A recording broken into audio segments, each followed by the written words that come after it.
Welcome to this deep dive. Glad to be diving in. Today we're exploring something that seems pretty simple on the surface, expressing gratitude. Right. Saying thank you. We do it all the time. Or maybe we don't do it enough. Exactly. And you've shared some really interesting stuff a piece, looking into why saying thanks can actually feel difficult. Yeah, a bit awkward sometimes. Yeah. And also a definition for a specific word and a pretty powerful quote about language itself. So our mission today is, well, to kind of unpack all that, understand the surprising vulnerability behind thank you. And why that vulnerability actually matters for, building connections. And your crucial part are actual words play in all this. It's fascinating, this idea that expressing gratitude puts you in a vulnerable spot. That really stood out. It did for me too. It feels a bit backward at first, doesn't it?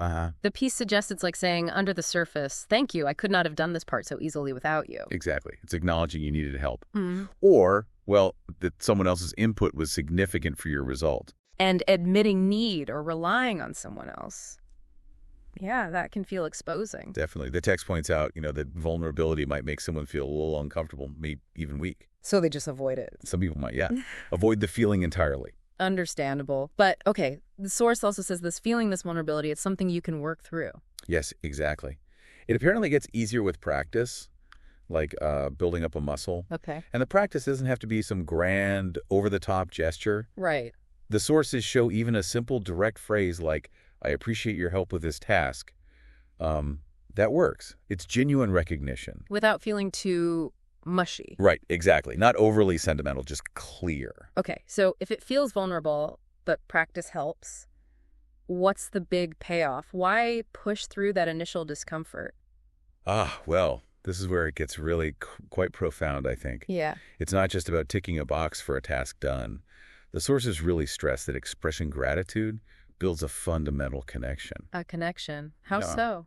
Like, regardless of who you are, your background, whatever. In that moment of genuine thanks, you're basically acknowledging each other's existence. Wow. And you're thankful for that shared interaction, that shared space. So the vulnerability, it isn't the weakness we might think. It's Right. actually the thing that creates the strong connection. Precisely. By showing that need or just your appreciation, you kind of open a bridge to the other person. It makes it authentic. Okay. That makes sense. And, that ties into another piece. We look at the definition of eloquent. Yes, that was tucked in there. Eloquent.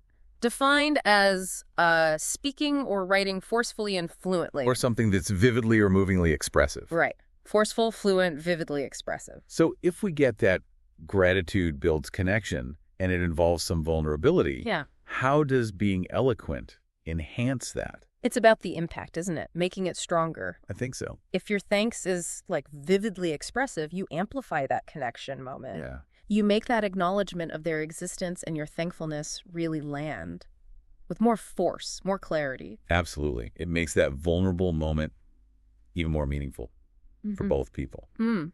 And talking about words having force, being vividly expressive, that leads us straight to our final source, that really striking quote. From Rudyard Kipling, yeah. Words are, of course, the most powerful drug used by mankind. Most powerful drug. It's intense phrasing. It really is. So if words have that kind of power, imagine consciously using them for gratitude. It changes how you think about it, doesn't it? Suddenly, words of gratitude aren't just polite. They're a potent force. Maybe the most positive drug we can use in how we interact. Wow.